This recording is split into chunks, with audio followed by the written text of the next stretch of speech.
দিদি লক্ষ্মীর ভান্ডার 3000 টাকা করে দেবে বলেছি। হ্যাঁ বলতো, তোদের মুখে নাকটি মার, তোদের মুখে নাকটি মার।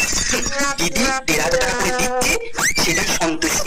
আমরা মা বোনেরা সবাই খুশি হয়েছি। আমরা সবাই দিদির পাশে আছি। চলো শুভেন্দু দাদা 3000 টাকা করে অন্নপূর্ণার ভান্ডার দেবী বলেছি। আমরা মা বোনেরা সবাই খুশি হয়েছি। খেলা ওই 1500 টাকা দিয়ে কি হয়, একটু দাঁত মাজার তামাক কিনতে কিনতে একটু ফুরিয়ে যা। তোর মুখ পড়া, তোদের মুখে আমি ফিরিয়ে দিই, তোদের মুখকে আমি ফিরিয়ে দিই। নিবন্ধ নেই, আগে আমরা মাসে একবার করে পার্লারে যেতাম, এখন 2বার করে পার্লারে যাবো। আমরা সবাই সুবিন্দার পাশে আছি। দিদিকা চাই না উপায় সেটা। খেলা এটা কি হলো? আরে কাকিমা, এটা অন্নপূর্ণা ভান্ডারের ফর্ম। এর মধ্যে তোমার চিকু চিকুষ্টি, বিয়ের আগে করা পশ্চিম বিয়ের পরে করা নাম আছে, সব লিখতে হবে। তারপর তুমি বন্ধন করে বন্ধনের স্যারের থেকে কটা লোন নিয়ে তো সব লিখতে হবে। এটুকুই নয়, তারপরে এটা থেকে তুমি করে উঠলাম। এটা কি? আমার মা গো, এটা কেন? আমার মা গো।